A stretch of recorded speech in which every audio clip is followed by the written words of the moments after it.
Good afternoon, Miss Dancita. Good afternoon, ma'am. Okay, Miss Dancita, can you tell me about yourself? Good afternoon, ma'am. I'm Dansita Vilira Narciso. I'm 35 years old. I'm married. I have a 3 kids, madam. Okay, I have few questions for you to answer, so let's start.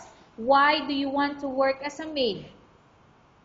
I want to work as a maid because I need to earn my money for my family and save and I want and save my future, madam. Okay, why you choose Malaysia when there is a lot of other country?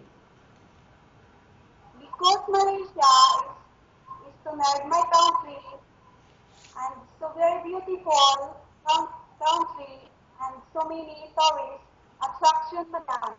Okay, how are you qualified for this job? I'm hardworking, disciplined person. I will obey my employment to rules and regulation, madam. Okay, how are you? I'm sorry. May I know what is your education level is? I am a high school graduate, madam. What is your recent working experience?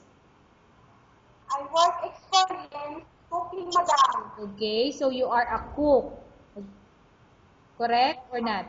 Yes, ma'am. Okay, have you worked abroad before? No, ma'am. No, madam. Okay, do you have experience of taking care of baby? Yes, madam. And whose baby you are taking care of? My baby and my employer in Manila, I taking care of babies. Okay, what about elder or older people? Do you have the experience? No, madam. But are you willing to take care? Miss Dancita? Yes.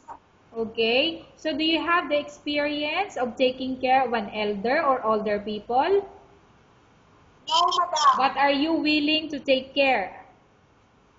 Yes, madam. Do you have any other special skills? My special skills cooking, madam. Okay. Are you willing to learn new skills? Yes, madam. Are you willing to work with a family where the mother-in-law or any relative stay together? Yes, madam. Currently, are you still working now? No, Do madam. you know how to cook? Yes, madam. What sort of food can you cook? Filipino, madam. Can you tell me what are those Filipino food that you can cook? Adobo, chicken curry, afritada, menudo, madam. Okay. Are you aware that you will have to do washing, cleaning, ironing, and cooking? Yes, madam. From all the house chores like cooking, cleaning, ironing, and washing, which do you like most? Cooking, madam. If ever you were selected to work in Malaysia, who will take care of your kids? My husband, madam. You are not allowed to use handphone or cell phone during working hours. Yes, madam. You are only allowed to use handphone or cell phone after you finish all the works and when going to bed. Yes, madam. You are strictly needed to surrender the handphone or the cell phone to your employer in the morning, and your employer will return back to you once you're going to bed. Yes, madam. If ever your employer finds out that you're abusing your handphone and it's affected your work performance, your employer will confiscate your handphone and you're not allowed to hold it anymore. Instead, your employer will allow you to call to your family 3 times in a month. You're only allowed to bring normal phone and you're not allowed to bring smartphone.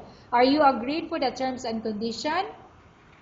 Yes, madam. Are you agree to the rules and regulation for the handphone? Yes, madam. How many years is the contract as you agreed and understand? 2 years, madam. Can you describe for me your ethics or your attitude? I'm hardworking, disciplined, and honest, madam. Okay, how can you assure to us that you will work hard in Malaysia?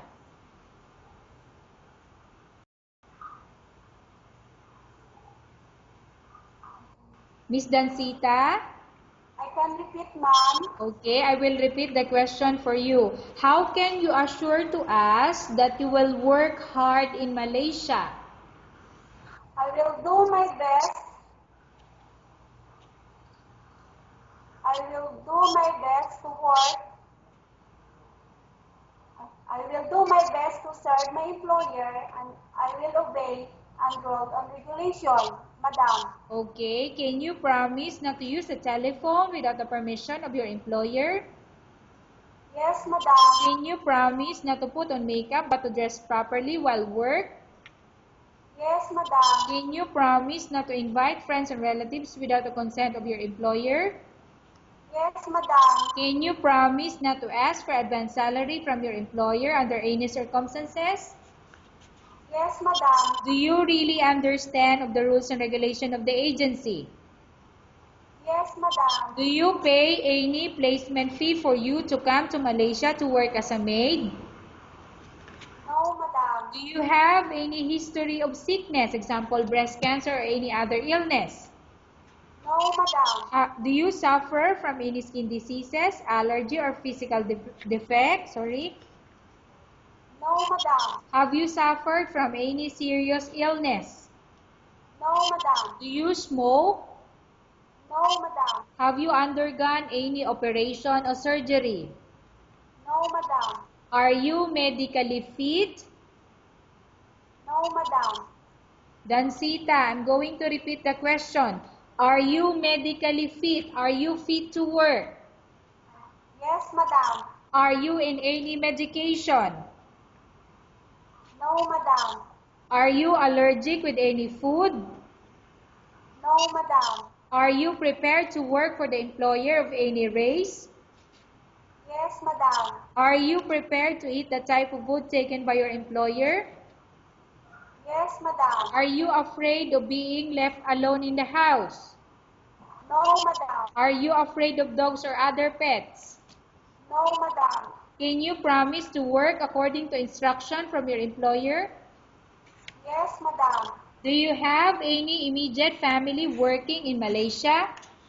No, madam. Okay, Miss Dancita, we have finished our question section. Let's go to case study. I have a case study for you and I want you to answer me truthfully. Upon arrival in Malaysia within 6 months, if ever any of your family members pass away, what will you do? Will you continue to work till finish your contract or you will go back? I finished my contract, madam. Tell us about yourself and why do you want to work in Malaysia as domestic helper? I want to work as a maid because I need to help. I need to help my family in the Philippines, and I want to continue schooling my child, and I need to I I need to a better future, madam. Okay, Miss Dancita, what do you want to tell to your employer who watching your video? Good afternoon. Hi, ma'am. Hi, sir. Good afternoon. I'm Dancita Narciso. I'm willing to work for your family as a housemaid. I promise I will do my best to serve you and I will obey in your thoughts, madam. Okay, thank you very much, Miss Dancita. We will update your agency if there's any selection made by the employer.